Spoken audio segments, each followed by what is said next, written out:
एक समय की बात है। एक छोटे से गांव में अजामिल नाम का एक ब्राह्मण रहता था। कभी वो वेदों का ज्ञाता था, लेकिन कुसंगति ने उसे बदल दिया। अब वो गांव का सबसे बड़ा शराबी और दुराचारी बन चुका था। अजामिल, ये तुम क्या कर रहे हो? होश में आओ। एक ब्राह्मण होकर शराब का सेवन, ये तुम्हें शोभा नहीं देता। तुम अपना धर्म और कर्म दोनों नष्ट कर रहे हो। अरे मित्र, धर्म और कर्म की बातें अब पुरानी हो गईं। ये मदिरा अब मेरी रगों में बस चुकी है। इसे छोड़ना अब मेरे बस की बात नहीं, ये नामुमकिन है। हे भगवान, इस शराबी का क्या करूं? इसे समझाना मतलब भैंस के आगे बीन बजाने के समान है। ये कहकर उसका मित्र भी वहां से चला जाता है। एक दिन अजामिल किसी कार्यवश जंगल की ओर जा रहा था। तभी उसकी दृष्टि वहां खड़ी एक अत्यंत सुंदर गणिका पर पड़ी। अरे, इतनी रूपवान स्त्री, और वो भी हमारे गांव के समीप। आज तक मैंने ऐसा सौंदर्य नहीं देखा। अजामिल उसके रूप को देखकर सुध-बुध खो बैठा और खिंचा हुआ उसकी ओर चला गया। राम राम जी। राम राम। कहिए पंडित जी, आप कौन हैं? जी, मैं ऐसी गांव का निवासी हूँ। आपको यहाँ अकेले देखा तो रुक गया। ये जंगल सुरक्षित नहीं है। यदि आपको किसी भी प्रकार की सहायता की आवश्यकता हो तो मुझे बेझिझक बताएं। मैं आपकी सेवा में उपस्थित हूँ। जी नहीं, धन्यवाद पंडित जी। मुझे अभी किसी सहायता की आवश्यकता नहीं है। आप जा सकते हैं। कुछ दिनों बाद अजामिल का मन पूजा पाठ में नहीं बल्कि उस गणिका में अटक गया था। वे दोनों अक्सर मिलने लगे। धीरे धीरे ये आकर्षण गहरा होता गया और अजामिल ने मर्यादा की सारी सीमाएं लांघने का फैसला कर लिया। सुनो, मैं अब तुम्हारे बिना एक पल भी नहीं रह सकता। मैं तुमसे विवाह करना चाहता हूँ। लेकिन जी, यह कैसे संभव है? मैं एक गणिका हूँ और आप एक ब्राह्मण। समाज और गांव वाले इस संबंध को कभी स्वीकार नहीं करेंगे। वे आपको भी समाज से बहिष्कृत कर देंगे। क्या आप इतना बड़ा कलंक सह पाएंगे? मुझे समाज की कोई परवाह नहीं। मुझे न धर्म चाहिए न समाज। मुझे सिर्फ तुम चाहिए। बोलो, क्या तुम मेरा साथ दोगी? यदि आपका प्रेम इतना ही अटूट है तो ठीक है, हम अपना जीवन नए सिरे से शुरू करेंगे। अजामिल के इस फैसले से पूरे गांव में हड़कंप मच गया। तुरंत पंचायत बुलाई गई। गांव के बड़े बुजुर्गों के चेहरों पर क्रोध साफ दिखाई दे रहा था। अजामिल, तूने ब्राह्मण कुल को कलंकित किया है। एक गणिका से विवाह करके तूने अपनी मर्यादा खो दी है। ये पंचायत और ये गांव तुम्हारे इस अधर्म को कभी स्वीकार नहीं करेगा। मैंने अपने मन की सुनी है मुखिया जी। तो फिर सुन, आज से इस गांव में तुम दोनों के लिए कोई स्थान नहीं है। तुझे ब्राह्मण जाति और इस गांव से निष्कासित किया जाता है। निकल जाओ यहाँ से। अजामिल और गणिका ने पंचायत के फैसले को स्वीकार किया, लेकिन एक दूसरे का साथ नहीं छोड़ा। उन्होंने गांव छोड़ दिया। तभी एक पूर्ण संत विचरते हुए एक नगर में पहुंचे। उन्होंने देखा कि शाम ढल रही है। वे सोचने लगे कि रात्रि विश्राम कहाँ किया जाए।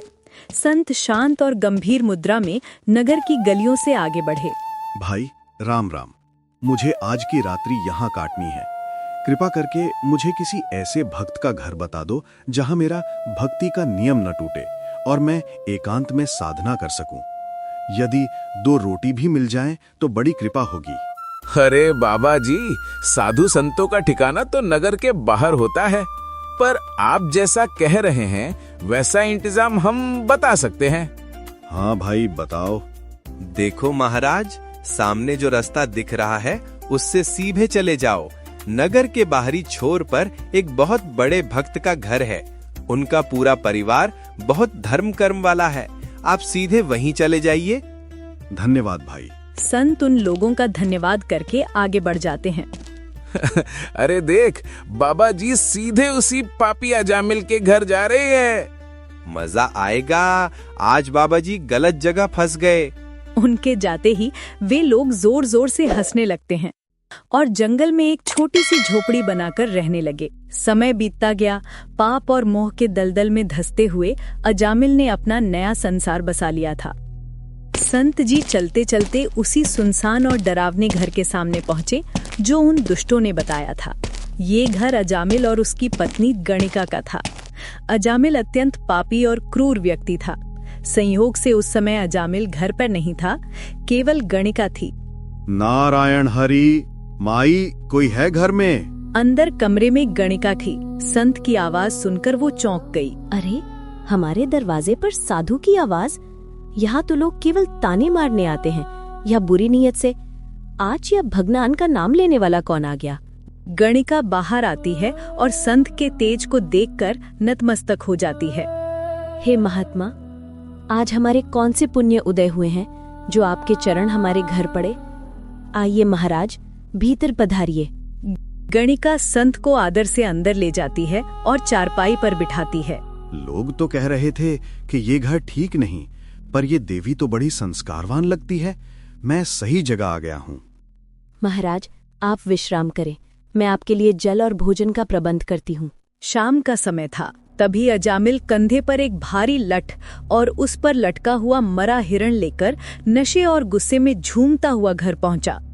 ले भाग्यवान, आज पूरा दिन जंगल में भटकता रहा, तब जाकर ये एक हिरण हाथ लगा। संत जी ये दृश्य देखकर स्तब्ध रह जाते हैं। बेटी, ये तामसी प्रवृत्ति का व्यक्ति कौन है? महाराज, यह मेरे पति और आपके सेवक हैं। हे प्रभु, मैं तो गलत जगह आ गया। जहाँ जीव हत्या होती हो वहाँ मेरा क्या काम? संत जाने के लिए उठ खड़े होते हैं। उन्हें जाते देख अजामिल की नजर उन पर पड़ती है। संत का तेज देख उसका पापी मन भी पिघल जाता है। वो दौड़कर उनके चरणों में गिर पड़ता है। महाराज, हमारे द्वार से ऐसे रूठ कर मत जाइए। हम तो पहले से ही नरक के भागी हैं। यदि आप भी हमें त्याग देंगे तो हमारा उद्धार कौन करेगा? हम जैसे भी हैं, भले या बुरे, आप ही के तो हैं। अजामिल की आंखों में पश्चाताप देख संत का हृदय दया से भर गया। ठीक है भाई, पर मेरी एक शर्त है। पहले इस मरे हुए जीव को घर से बाहर फेंक कर आओ और प्रतिज्ञा करो कि आज से जीव हत्या नहीं करोगे। जैसी आपकी आज्ञा महाराज। मैं अभी इसे फेंक कर आता हूँ और कसम खाता हूँ, आज से कोई पाप नहीं करूंगा। अजामिल और उसकी पत्नी नहा धोकर साफ कपड़े पहनकर संत के सामने नीचे बैठते हैं। घर का माहौल बदल चुका है। देखो अजामिल, पाप और बुराइयों का त्याग ही भक्ति की पहली सीढ़ी है। अब से तुम्हारा जीवन सात्विक होना चाहिए। महाराज, अब ये जीवन आपके चरणों में है। बस हमें राह दिखाएं। पूरी रात सत्संग चलता रहा।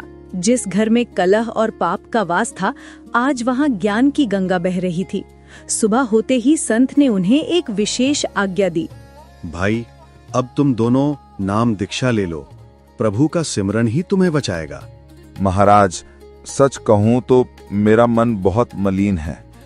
मुझसे माला नहीं जपी जाएगी, नहीं ध्यान लगेगा। मैं पापी हूँ, नाम जाप मेरे बस का नहीं। पाप का भार अधिक है, इसलिए इसका मन नहीं लग रहा। मुझे कोई युक्ति लगानी होगी। अच्छा ठीक है, एक काम करना। 10वें महीने तुम्हारे घर एक पुत्र का जन्म होगा। उसका नाम तुम नारायण रखना। बस इतना कर सकोगे? जी महाराज, ये तो बहुत आसान है। मैं अपने बेटे का नाम नारायण ही रखूंगा। संत आशीर्वाद देकर वहाँ से चले जाते हैं। संत के वचन सत्य हुए। 10 महीने बाद अजामिल के घर खुशियों ने दस्तक दी। एक सुंदर बालक का जन्म हुआ। अजामिल ने संत की आज्ञा अनुसार उसका नाम नारायण रखा। देख रही हो भाग्यवान, इसकी आंखें कितनी चमक रही हैं। ये मेरे बुढ़ापे का सहारा है, मेरा प्यारा नारायण। संत जी ने सही कहा था। इसके आते ही आपके चेहरे का तेज बदल गया है। समय पंख लगाकर उड़ने लगा। नन्हा नारायण अब घुटनों के बल चलने लगा था। अजामिल अपना सारा कामधाम छोड़कर बस बेटे के साथ खेलता रहता। आ जाओ मेरे शेर, डरो मत, पिताजी यहाँ हैं। आ जाओ नारायण।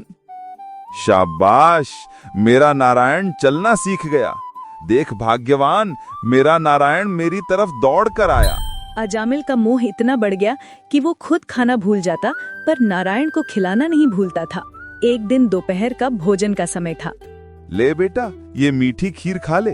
आ कर। नहीं खानी। अरे ऐसे नहीं करते बेटा। अगर नारायण नहीं खाएगा तो पिताजी भी नहीं खाएंगे। देख, अगर तूने खा लिया तो मैं तुझे कंधे पर घुमाने लेकर जाऊंगा। कंधे पर? पक्का? हाँ मेरा लाल, पक्का। बस जल्दी से खा ले मेरे प्यारे नारायण। अजामिल को खबर ही नहीं थी कि बेटे को मनाते मनाते वो दिन में सैकड़ों बार परमात्मा का नाम ले रहा था। रात होती तो अजामिल तब तक नहीं सोता जब तक नारायण गहरी नींद में ना चला जाए। अब सो भी जाइए, आधी रात हो गई है। लड़का सो गया है, कहीं भाग थोड़े ही जाएगा। तुझे नहीं पता भाग्यवान, दिन भर की थकान इसे देखकर ही उतरती है। जब ये सोता है तो लगता है साक्षात नारायण सो रहे हैं। सो जा मेरे नारायण, सो जा। अब तो ये हाल हो गया था कि अजामिल को हर बात में नारायण ही याद आता। उठता बैठता खाता पीता उसकी जबान पर बस एक ही रट थी, नारायण, धूप तेज है, अंदर आजा। गजब हो गया है। पहले आप शिकार और शराब की बातें करते थे और अब तो बस नारायण नारायण की माला जपते रहते हैं। लगता है बेटे ने आपको साधु बना दिया है। साधु का तो पता नहीं, पर इस नाम में सुकून बहुत है। जब नारायण बोलता हूँ तो मन हल्का हो जाता है। अजामिल इसे पुत्र मोह समझ रहा था, लेकिन असल में ये पिछले जन्मों का कोई पुण्य था जो उसे तैयार कर रहा था। अनजाने में किया गया ये नाम अभ्यास ही उसकी ढाल बनने वाला था। दिन बीतते गए और अजामिल का शरीर ढलने लगा। वो सोचता था कि अभी तो बहुत जीवन बाकी है, लेकिन काल कभी बताकर नहीं आता। ये कैसा दर्द है, जैसे कोई कलेजे को मुट्ठी में भींच रहा हो। अरे भाग्यवान, थोड़ा पानी लाना। दर्द इतना तेज था कि अजामिल की आवाज भी गले में अटक गई।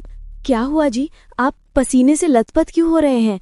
मैं अभी पानी लाती हूँ। नहीं, पानी नहीं, मुझे कुछ दिखाई नहीं दे रहा। तभी अजामिल को वो दिखाई दिया जो आम इंसान को नहीं दिखता। कमरे के अंधेरे कोने से 3 भयानक परछाइयां निकली। वे यमराज के दूत थे। कौन हो तुम लोग? दूर रहो मुझसे। मेरे घर में कैसे आए? अजामिल को अपने पुराने पाप याद आने लगे। मुझे मत ले जाओ, मेरा बेटा अभी छोटा है, मुझे छोड़ दो। लेकिन यमदूतों के कानों पर जू तक नहीं रेंगी। वे धीरे धीरे अजामिल की तरफ बढ़े। मौत को इतना करीब देखकर अजामिल का गला सूख गया। उसे याद आया तो बस अपना जिगर का टुकड़ा, नारायण। नारायण, बेटा नारायण, मुझे बचाओ। नारायण, ओ मेरे नारायण, कहाँ हो तुम? जल्दी आओ। ये पुकार अजामिल ने अपने बेटे के लिए लगाई थी, लेकिन नियति का खेल देखिए। मरते वक्त अंतिम सांस में उसकी जुबान से जो शब्द निकला वो साक्षात परमात्मा का नाम था। जैसे ही नारायण शब्द उसके होठों से निकला, उसका शरीर शांत पड़ गया।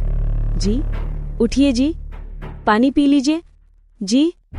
हे नाथ, यह क्या अनर्थ हो गया? आप हमें इस तरह बीच मझधार में छोड़कर कैसे जा सकते हैं? पिताजी सो गए क्या माँ? पिताजी उठो ना, मुझे कंधे पर घुमाओ।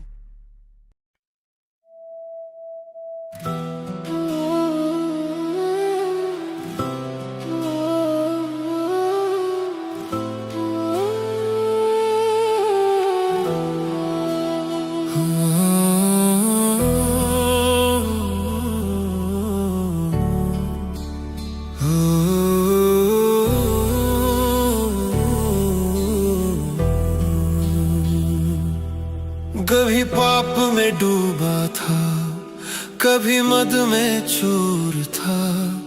भूल गया था इंसान कि वो प्रभु का नूर था। एक नाम ने जीवन बदला, एक पुकार ने राह दिखा दी। अजामिल जैसे पापी को भी नाम ने मुक्ति दिला दी। न धर्म बचा न मर्यादा, ना कोई आस सहारा था। काल खड़ा था द्वार पे, सांसों का बसारा था। डर में कांपी रूह जब उसकी आखिरी सांस निकल आई।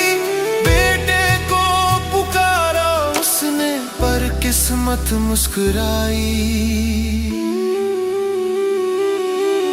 एक नाम ने जीवन बदला, एक पुकार ने राह दिखा दी। अजामिल जैसे पापी को भी नाम ने मुक्ति दिला दी। एक नाम ने जीवन बदला, एक पुकार ने राह दिखा दी। अजामिल जैसे पापी को भी नाम ने मुक्ति दिला दी।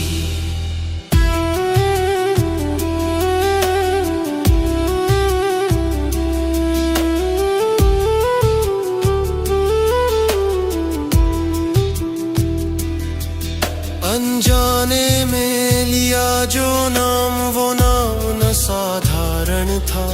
नारायण नारायण वो मालिक का ही वरण था। उधर धरती पर अजामिल का शरीर बेजान पड़ा था और इधर यमदूत उसकी आत्मा को घसीटते हुए यमलोक ले आए। प्रणाम महाराज, हम पृथ्वी लोक से उस महापापी अजामिल को पकड़ लाए हैं। इसने जीवन भर कोई पुण्य नहीं किया, सिर्फ पाप ही पाप किए हैं। महाराज, मुझ पर दया करें। मुझे नहीं पता मैं यहाँ कैसे आ गया। मैंने तो बस अपने बेटे को पुकारा था। चित्रगुप्त, जरा इसका खाता देखो, इसके पापों का हिसाब क्या कहता है? ठहरिए महाराज, यहाँ कुछ गड़बड़ है। क्या हुआ चित्रगुप्त? महाराज, आपने जिस अजामिल को लाने का आदेश दिया था उसकी आयु समाप्त हो चुकी है, लेकिन ये वो अजामिल नहीं है। क्या? नहीं महाराज, हमने सही नाम सुना था, ये अजामिल ही है। इस अजामिल की आयु तो अभी शेष है। तुम गलत आदमी को उठा लाए हो। नाम तो अजामिल ही है मूर्खों, लेकिन जिस अजामिल का समय पूरा हुआ है वो नगर के दूसरे छोर पर रहता है। मूर्खों, ये तुम किसे ले आए? क्षमा प्रभु, हमसे भारी भूल हो गई, अब हम क्या करें? ये वो अजामिल नहीं है, इसे तुरंत वापस छोड़कर आओ। तुरंत, इसी क्षण इसे वापस इसके शरीर में छोड़कर आओ। इसकी सांसें अभी पूरी तरह नहीं टूटी हैं। जाओ। यमदूतों ने अपनी जान बचाने के लिए अजामिल की आत्मा को वापस पृथ्वी की ओर धकेल दिया। उधर पृथ्वी पर अजामिल का शरीर चिता पर रखा जा चुका था। हिम्मत रखो बहन, चिता को अग्नि दो, शाम ढल रही है। जैसे ही पत्नी ने रोते हुए मशाल आगे बढ़ाई, यमदूतों ने अजामिल की आत्मा को उसके शरीर में डाल दिया। अचानक अजामिल का शरीर जोर से हिलने लगा। रुको रुको, आग मत लगाना। भूत भूत, बचाओ। भागो मत, डरो मत। मैं भूत नहीं हूँ, मैं जिंदा हूँ। देखो, मेरे पैर जमीन पर हैं। हे भगवान, यह कैसा चमत्कार है। आप तो चले गए थे। गया तो था भाग्यवान, यमराज के दरबार तक होकर आया हूँ, लेकिन यमदूतों से गलती हो गई। मेरा समय अभी नहीं आया था। सुन रही हो ये आवाज? यमदूतों ने कहा था कि असली बुलावा दूसरे अजामिल का था। वो देखो, उसकी अर्थी जा रही है। सबने मुड़कर देखा। सचमुच नगर के दूसरे अजामिल की शव यात्रा निकल रही थी। मौत को इतना करीब से देखकर अजामिल और उसकी पत्नी भयभीत हो गए। स्वामी, आज तो बच गए, पर एक दिन तो जाना ही है। हम किसका भजन करें? हमने तो गुरु भी नहीं बनाया। तुम सत्य कहती हो, बिना गुरु के गति नहीं। तभी वहाँ स्वयं कबीर साहिब प्रकट होते हैं। जो अंत समय में संभाल ले, वो नाम ही सच्चा साथी। पर क्यों अंत का इंतजार, जब आज भी है बाती। अब जागो मानव, समय यही है, मत कर देर अज्ञान में। नाम सिमर कर ले, जीवन में मिल जाएगा भगवान में। अजामिल तर गया, अब बारी है तेरी। मानुष जन्म दुर्लभ है, मिले न बारंबार। तरुवर से पत्ता टूट गिरे, बहुर न लागे डार। हे पुण्यात्माओं, आज आपने अजामिल की कथा सुनी। ये केवल एक कहानी नहीं है, ये हम सब की दास्तां है। अजामिल एक उच्च कुल का ब्राह्मण था, लेकिन कुसंगति ने उसे पापी बना दिया। कहा है, संगत कीजिए साधु की, हरे और की व्याधि, ओछी संगत नीच की, आठों पहर उपाधि। अजामिल जो कल तक वेदों की ऋचाएं गाता था, कुसंगति में पड़कर धर्म कर्म सब भूल गया। क्या यही हाल आज के मनुष्य का नहीं है? जब जीव मां के गर्भ में होता है तो परमात्मा से वादा करके आता है कि हे प्रभु, मुझे बाहर निकालो, मैं आपका भजन करूंगा। लेकिन बाहर आते ही ये माया इसे फंसा लेती है। लेकिन परमात्मा अपने भूले हुए हंसों को कभी नहीं त्यागते। तो हे हंस आत्माओं, इस कथा को केवल मनोरंजन मत समझना, ये तुम्हारे लिए एक चेतावनी है। परमात्मा कहते हैं, कोटि करम पल में कटे, जो रंचक आवे नाम, आशा तृष्णा न मिटे, तो कौन काम का राम।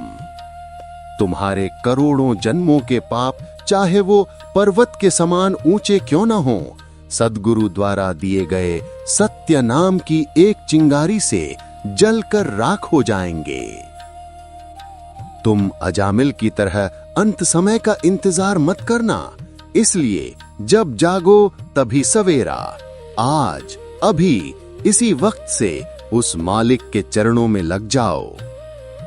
ये मनुष्य शरीर तुम्हें व्यर्थ करने के लिए नहीं, बल्कि उस सतलोक जाने के लिए मिला है। अब बारी तुम्हारी है। उस पूर्ण परमात्मा यानी सतपुरुष की भक्ति करो। सद्गुरु देव जी की जय। सत साहेब। मृत्यु का कोई भरोसा नहीं, इसलिए समय रहते पूर्ण संत की शरण लेकर अपना कल्याण करवाना चाहिए।